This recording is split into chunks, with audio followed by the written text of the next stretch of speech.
साधु संतों के सत्संग से बुरे भी अच्छे हो जाते हैं, किंतु प्रयाग का दुर्भाग्य था कि उस पर सत्संग का उल्टा ही असर हुआ। उसे गांजे, चरस और भंग का चस्का पड़ गया, जिसका फल ये हुआ कि एक मेहनती, उद्यमशील युवक आलस्य का उपासक बन बैठा। जीवन संग्राम में यह आनंद कहाँ। किसी वट वृक्ष के नीचे धूनी जल रही है, एक जटाधारी महात्मा विराज रहे हैं, भक्तजन उन्हें घेरे बैठे हुए हैं और तिल तिल पर चरस के दम लग रहे हैं। बीच बीच में भजन भी हो जाते हैं। मजूरी धातुरी में ये स्वर्ग सुख कहाँ। चिलम भरना प्रयाग का काम था। भक्तों को परलोक में पुण्य फल की आशा थी। प्रयाग को तत्काल फल मिलता था, चिलमों पर पहला हक उसी का होता था। महात्माओं के श्रीमुख से भगवत चर्चा सुनते हुए वो आनंद से विह्वल हो उठता था, उस पर आत्मस्मृति सी छा जाती थी। वो सौरभ, संगीत और प्रकाश से भरे हुए एक दूसरे ही संसार में पहुंच जाता था। इसलिए जब उसकी स्त्री रुक्मिन रात के 10-11 बज जाने पर उसे बुलाने आती, तो प्रयाग को प्रत्यक्ष क्रूर अनुभव होता। संसार उसे कांटों से भरा हुआ जंगल सा दिखता। विशेषत जब घर आने पर उसे मालूम होता कि अभी चूल्हा नहीं जला और चने चबेने की कुछ फिक्र करनी है। वो जाति का भर था, गांव की चौकीदारी उसकी मीरास थी, 2 रुपये और कुछ आने वेतन मिलता था। वर्दी और साफा मुफ्त। काम था सप्ताह में 1 दिन थाने जाना, वहां अफसरों के द्वार पर झाड़ू लगाना, अस्तबल साफ करना, लकड़ी चीरना। प्रयाग रक्त के घूंट पी पी कर ये काम करता, क्योंकि अवज्ञा शारीरिक और आर्थिक दोनों ही दृष्टि से महंगी पड़ती थी। आंसू यूं पूछते थे कि चौकीदारी में यदि कोई काम था तो इतना ही, और महीने में 4 दिन के लिए 2 रुपये और कुछ आने कम न थे। फिर गांव में भी अगर बड़े आदमियों पर नहीं तो नीचों पर रोब था। वेतन पेंशन थी, और जब से महात्माओं का संपर्क हुआ वो प्रयाग के जेब खर्च की मद में आ गई। अतएव जीविका का प्रश्न दिनों-दिन चिंतोत्पादक रूप धारण करने लगा। इन सत्संगों के पहले ये दंपति गांव में मजदूरी करता था। रुक्मिन लकड़ियां तोड़कर बाजार ले जाती, प्रयाग कभी आरा चलाता, कभी हल जोतता, कभी पुर हाँकता। जो काम सामने आ जाए उसमें जुट जाता था। हंसमुख, श्रमशील, विनोदी, निर्द्वंद्व आदमी था, और ऐसा आदमी कभी भूखों नहीं मरता। उस पर नम्र इतना कि किसी काम के लिए नहीं न करता। किसी ने कुछ कहा और वह अच्छा भैया कहकर दौड़ा, इसलिए उसका गांव में मान था। इसी की बदौलत निर्वम होने पर भी 2-3 साल उसे अधिक कष्ट न हुआ। 2 जून की तो बात ही क्या, जब महतों को ये रिद्धि न प्राप्त थी, जिनके द्वार पर बैलों की 3-3 जोड़ियां बंधाती थी, तो प्रयाग किस गिनती में था। हाँ, 1 जून की दाल रोटी में संदेह न था, परंतु अब ये समस्या दिन पर दिन विषमतर होती जाती थी। उस पर विपत्ति यह थी कि रुक्मिन भी अब किसी कारण से उसकी पतिपरायण, उतनी सेवाशील, उतनी तत्पर न थी। नहीं, उतनी प्रगल्भता और वाचालता में आश्चर्यजनक विकास होता जाता था। अतएव प्रयाग को किसी ऐसी सिद्धि की आवश्यकता थी जो उसे जीविका की चिंता से मुक्त कर दे और वह निश्चिंत होकर भगवत भजन और साधु सेवा में प्रवृत्ता हो जाए। एक दिन रुक्मिन बाजार में लकड़ियां बेचकर लौटी तो प्रयाग ने कहा, ला कुछ पैसे मुझे दे दे, दम लगा आऊं। रुक्मिन ने मुंह फेर कर कहा, दम लगाने की ऐसी चाट है तो काम क्यों नहीं करते? क्या आजकल कोई बाबा नहीं है, जाकर चिलम भरो। प्रयाग ने त्योरी चढ़ाकर कहा, भला चाहती है तो पैसे दे दे, नहीं तो इस तरह तंग करेगी तो एक दिन कहीं चला जाऊंगा, तब रोएगी। रुक्मिन अंगूठा दिखाकर बोली, रोए मेरी बला, तुम रहते ही हो तो कौन सोने का कौर खिला देते हो? अब भी छाती फाड़ती हूँ, तब भी छाती फाड़ूगी। तो अब यही फैसला है। हाँ हाँ, कह तो दिया, मेरे पास पैसे नहीं है, गहने बनवाने के लिए पैसे हैं और मैं 4 पैसे मांगता हूँ तो यो जवाब देती है। रुक्मिन तिनक कर बोली, गहने बनवाती हूँ तो तुम्हारी छाती क्यों फटती है? तुमने तो पीतल का छल्ला भी नहीं बनवाया, या इतना भी नहीं देखा जाता? प्रयाग उस दिन घर न आया। रात के 9 बज गए, तब रुक्मिन ने किवाड़ बंद कर लिए। समझी, गांव में कहीं छिपा बैठा होगा, समझता होगा मुझे मनाने आएगी, मेरी बला जाती है। जब दूसरे दिन भी प्रयाग न आया तो रुक्मिन को चिंता हुई। गांव भर छान आई, चिड़िया किसी भी डाल पर न मिली। उस दिन उसने रसोई नहीं बनाई। रात को लेटी भी तो बहुत देर तक आंखें न लगी। शंका हो रही थी, प्रयाग सचमुच तो विरक्त नहीं हो गया। उसने सोचा, प्रातः काल पत्ता पत्ता छान डालूंगी, किसी साधु संत के साथ होगा, जाकर थाने में रपट कर दूंगी। अभी तड़का ही था कि रुक्मिन थाने में चलने को तैयार हो गई। किवाड़ बंद करके निकली ही थी कि प्रयाग आता हुआ दिखाई दिया, पर वह अकेला न था, उसके पीछे पीछे एक स्त्री भी थी। उसकी छींट की साड़ी, रंगी हुई चादर, लंबा घूंघट और शर्मीली चाल देखकर रुक्मिन का कलेजा धक से हो गया। वो एक क्षण हदबुद्धि सी खड़ी रही, तब बढ़कर नई सौत को दोनों हाथों के बीच में ले लिया और उसे इस भांति धीरे धीरे घर के अंदर ले चली, जैसे कोई रोगी जीवन से निराश होकर विष पान कर रहा हो। जब पड़ोसियों की भीड़ छट गई तो रुक्मिन ने पयाग से पूछा, इसे कहाँ से लाए? पयाग ने हंस कर कहा, घर से भागी जाती थी, मुझे रास्ते में मिल गई। घर का काम धांधा करेगी, पड़ी रहेगी। मालूम होता है मुझसे तुम्हारा जी भर गया। पयाग ने तिरछी चितवनों से देखकर कहा, दो पगली, इसे तेरी सेवा टहल करने को लाया हूँ। नई के आगे पुरानी को कौन पूछता है? चल, मन जिससे मिले वही नई है, मन जिससे न मिले वही पुरानी है। ला, कुछ पैसा हो तो दे दे, 3 दिन से दम नहीं लगाया, पैर सीधे नहीं पड़ते। हाँ, देख 2-4 दिन इस बेचारी को खिला पिला दे, फिर तो आप ही काम करने लगेगी। रुक्मिन ने पूरा रुपया लाकर पयाग के हाथ पर रख दिया। दूसरी बार कहने की जरूरत ही न पड़ी। पयाग में चाहे और कोई गुण हो या न हो, यह मानना पड़ेगा कि वो शासन के मूल सिद्धांतों से परिचित था। उसने भेद नीति को अपना लक्ष्य बना लिया था। 1 मास तक किसी प्रकार की विघ्न बाधा न पड़ी। रुक्मिन अपनी सारी चौकड़ियां भूल गई थी। बड़े तड़के उठती, कभी लकड़ियां तोड़कर, कभी चारा काटकर, कभी उपले पाथकर बाजार ले जाती। वहां जो कुछ मिलता उसका आधा तो पयाग के हत्थे चढ़ा देती। आधों में घर का काम चलता। वह सौत को कोई काम न करने देती। पड़ोसियों से कहती, बहन सौत है तो क्या है, तो अभी कल की बहुरिया 2-4 महीने भी आराम से न रहेगी तो क्या याद करेगी? मैं तो काम करने को हूं ही।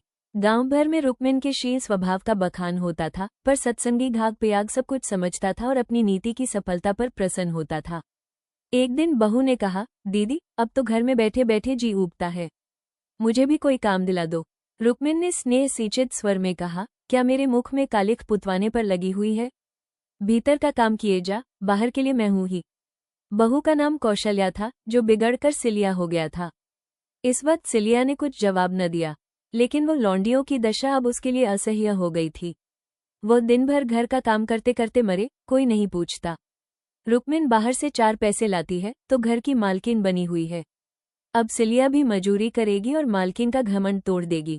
पयाग पैसों का यार है, ये बात उससे अब छिपी न थी।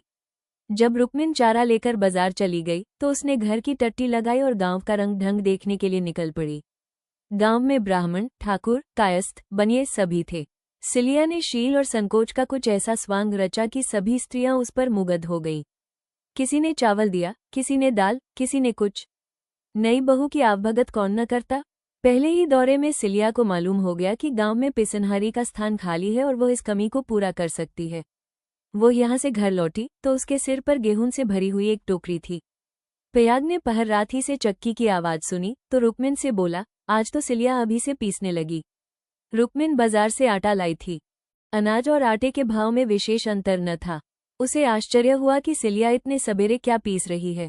उठकर कोठरी में आई तो देखा कि सिलिया अंधेरे में बैठी कुछ पीस रही है।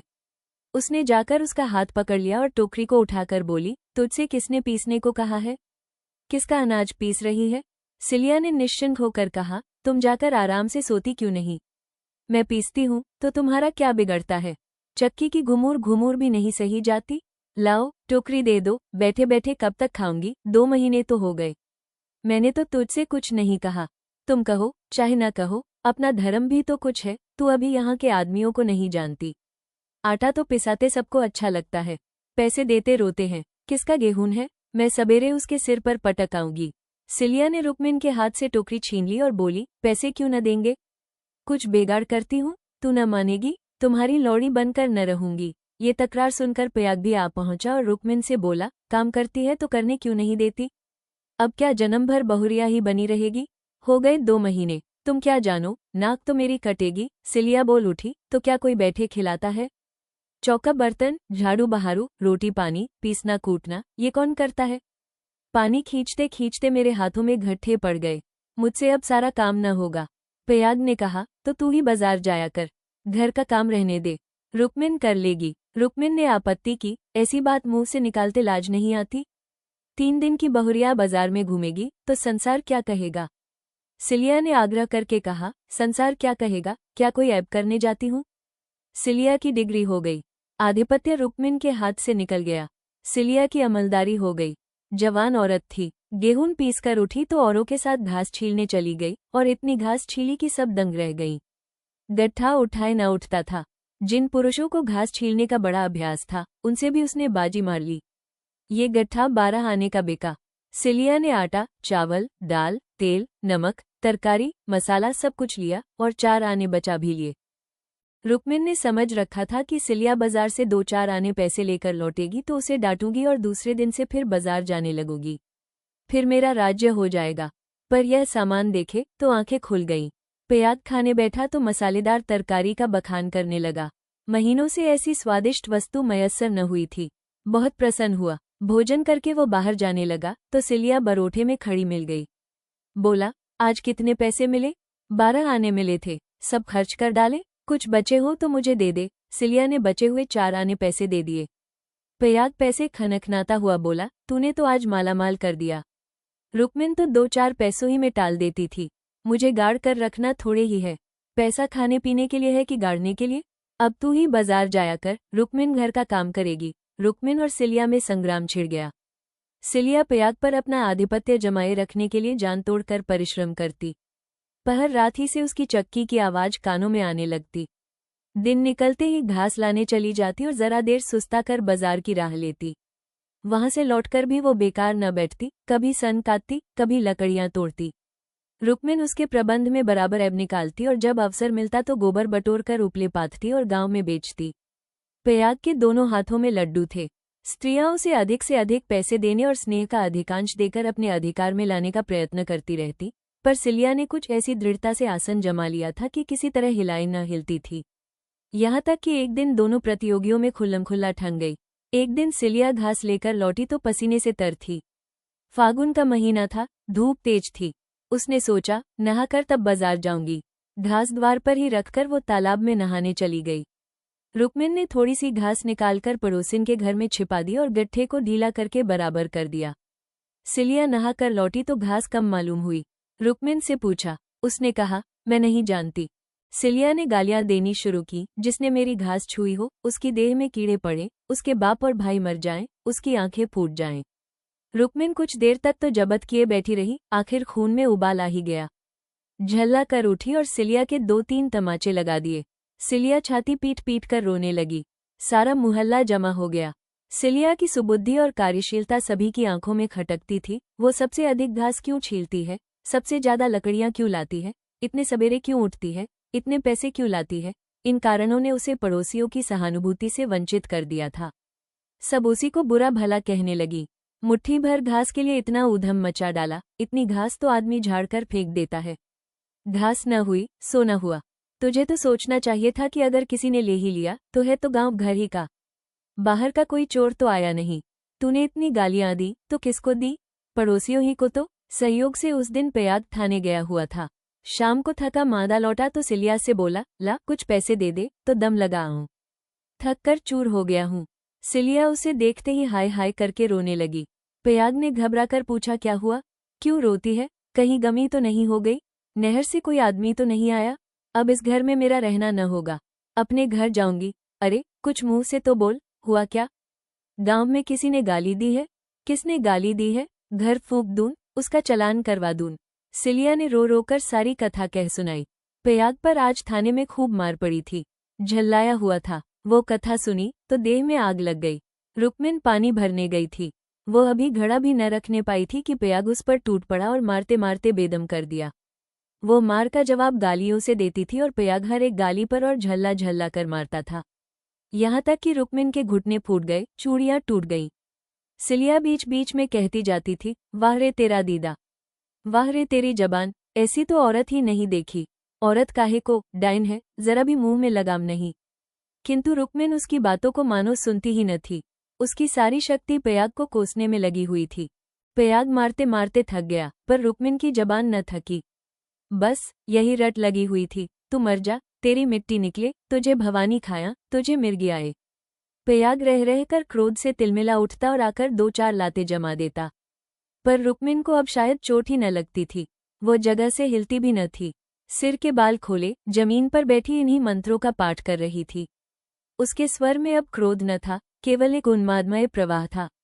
उसकी समस्त आत्मा हिंसा कामना की अग्नि से प्रज्वलित हो रही थी। अंधेरा हुआ तो रुक्मिन उठकर एक ओर निकल गई, जैसे आंखों से आंसू की धार निकल जाती है। सिलिया भोजन बना रही थी। उसने उसे जाते देखा भी, पर कुछ पूछा नहीं। द्वार पर प्याग बैठा चिलम पी रहा था। उसने भी कुछ न कहा। जब फसल पकने लगती थी तो 1.5-2 महीने तक पयाग को हार की देखभाल करनी पड़ती थी। उसे किसानों से दोनों फसलों पर हल पीछे कुछ अनाज बंधा हुआ था। माघी में वो हार के बीच में थोड़ी सी जमीन साफ करके एक मड़ैया डाल लेता था और रात को खा पीकर आग, चिलम और तमाकू चरस लिए हुए इसी मड़ैया में जाकर पड़ा रहता था। चैत के अंत तक उसका यही नियम रहता था। आजकल वही दिन थे। फसल पकी हुई तैयार खड़ी थी। 2-4 दिन में कटाई शुरू होने वाली थी। पयाग ने 10 बजे रात तक रुक्मिन की राह देखी। फिर यह समझकर कि शायद किसी पड़ोसिन के घर सो रही होगी, उसने खा पीकर अपनी लाठी उठाई और सिलिया से बोला, किवाड़ बंद कर ले, अगर रुक्मिन आए तो खोल देना और मना जुना कर थोड़ा बहुत खिला देना। तेरे पीछे आज इतना तूफान हो गया, मुझे न जाने इतना गुस्सा कैसे आ गया। मैंने उसे कभी फूल की छड़ी से भी न छुआ था। कहीं बूढ़ धांस न मरी हो तो कल आफत आ जाए। सिलिया बोली, न जाने वह आएगी कि नहीं। मैं अकेली कैसे रहूंगी, मुझे डर लगता है। तो घर में कौन रहेगा? सूना घर पाकर कोई लोटा थाली उठा ले जाए तो? डर किस बात का है? फिर रुक्मिन तो आती ही होगी। सिलिया ने अंदर से टट्टी बंद कर ली। पयाग हार की ओर चला। चरस की तरंग में ये भजन गाता जाता था, ठगिनी क्या नैना झमकावे, कद्दू काट मृदंग बनावे, नींबू काट मजीरा, 5 तरोई मंगल गावे, नाचे बालम खीरा। रूपा पहिर के रूप दिखावे, सोना पहिर रिझावे, गले डाल तुलसी की माला, 3 लोग भरमावे। ठगिनी सहसा सिवाने पर पहुंचते ही उसने देखा कि सामने हार में किसी ने आग जलाई। एक क्षण में एक ज्वाला सी दहक उठी। उसने चिल्ला कर पुकारा, कौन है वहां? अरे ये कौन आग जलाता है? ऊपर उठती हुई ज्वालाओं ने अपनी आग्नेय जिह्ना से उत्तर दिया। अब पयाग को मालूम हुआ कि उसकी मड़ैया में आग लगी हुई है। उसकी छाती धड़कने लगी। इस मड़ैया में आग लगाना रुई के ढेर में आग लगाना था। हवा चल रही थी। मड़ैया के चारों ओर एक हाथ हटकर पकी हुई फसल की चादर सी बिछी हुई थी। रात में भी उनका सुनहरा रंग झलक रहा था। आग की एक लपट, केवल एक जरा सी चिनगारी सारे हार को भस्म कर देगी। सारा गांव तबाह हो जाएगा। इसी हार से मिले हुए दूसरे गांव के भी हार थे, वे भी जल उठेंगे। ओह, लपटें बढ़ती जा रही हैं। अब विलंब करने का समय न था। पयाग ने अपना उपला और चिलम वहीं पटक दिया और कंधों पर लोबंद लाठी रखकर बेतहाशा मड़ैया की तरफ दौड़ा। मेरू से जाने में चक्कर था, इसलिए वो खेतों में से होकर भागा जा रहा था। प्रतिक्षण ज्वाला प्रचंड होती जाती थी और पयाग के पांव और तेजी से उठ रहे थे। कोई तेज घोड़ा भी इस वक्त उसे पा न सकता था। अपनी तेजी पर उसे स्वयं आश्चर्य हो रहा था। जान पड़ता था, पांव भूमि पर पड़ते ही नहीं। उसकी आंखें मड़ैया पर लगी हुई थीं, दाहिने बाएं से और कुछ न सूझता था। इसी एकाग्रता ने उसके पैरों में पर लगा दिए थे। न दम फूलता था, न पांव थकते थे। 3-4 फरलांग उसने 2 मिनट में तय कर लिए और मड़ैया के पास जा पहुंचा। मड़ैया के आसपास कोई न था। किसने ये कर्म किया है, ये सोचने का मौका न था। उसे खोजने की तो बात ही और थी। पयाग का संदेह रुक्मिन पर हुआ, पर यह क्रोध का समय न था। ज्वालाएं कुचली बालकों की भांति ठट्ठा मारती, धक्कम धक्का करती, कभी दाहिनी ओर लपकती और कभी बाईं तरफ। बस ऐसा मालूम होता था कि लपट अब खेत तक पहुंची, अब पहुंची। मानो ज्वालाएं आग्रहपूर्वक क्यारियों की ओर बढ़ती और असफल होकर दूसरी बार फिर दूने वेग से लपकती थीं। आग कैसे बुझे, लाठी से पीटकर बुझाने का गौ न था। वो तो निरी मूर्खता थी। फिर क्या हो, फसल जल गई तो फिर वो किसी को मुंह न दिखा सकेगा। गांव में कोहराम मच जाएगा, सर्वनाश हो जाएगा। उसने ज्यादा नहीं सोचा। गंवारों को सोचना नहीं आता। पयाग ने लाठी संभाली, जोर से एक छलांग मारकर आग के अंदर मड़ैया के द्वार पर जा पहुंचा। जलती हुई मड़ैया को अपनी लाठी पर उठाया और उसे सिर पर लिए सबसे चौड़ी मेड़ पर गांव की तरफ भागा। ऐसा जान पड़ा मानो कोई अग्नियान हवा में उड़ता चला जा रहा है। फूस की जलती हुई धाजियां उसके ऊपर गिर रही थी, पर उसे इसका ज्ञान तक न होता था। एक बार एक मूठा अलग होकर उसके हाथ पर गिर पड़ा। सारा हाथ भुन गया, पर उसके पांव पल भर भी नहीं रुके। हाथों में जरा भी हिचक न हुई। हाथों का हिलना खेती का तबाह होना था। पयाग की ओर से अब कोई शंका न थी। अगर भय था तो यही कि मड़ैया का वो केंद्र भाग जहां लाठी का कुंदा डालकर पयाग ने उसे उठाया था, न जल जाए, क्योंकि छेद के फैलते ही मड़ैया उसके ऊपर आ गिरेगी और अग्नि समाधि में मग्न कर देगी। पयाग ये जानता था और हवा की चाल से उड़ा चला जाता था। 4 फरलांग की दौड़ है। मृत्यु अग्नि का रूप धारण किए हुए पयाग के सर पर खेल रही है और गांव की फसल पर। उसकी दौड़ में इतना वेग है कि ज्वालाओं का मुंह पीछे को फिर गया है और उसकी दाहक शक्ति का अधिकांश वायु से लड़ने में लग रहा है। नहीं तो अब तक बीच में आग पहुंच गई होती और हाहाकार मच गया होता। 1 फरलांग तो निकल गया, पयाग की हिम्मत ने हार नहीं मानी। वह दूसरा फरलांग भी पूरा हो गया। देखना पयाग, 2 फरलांग की और कसर है।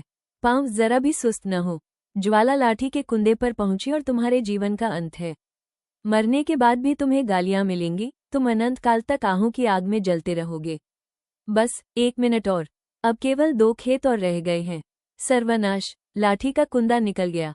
मड़ैया नीचे खिसक रही है, अब कोई आशा नहीं। पयाग प्राण छोड़कर दौड़ रहा है, वो किनारे का खेत आ पहुंचा। अब केवल 2 सेकंड का और मामला है।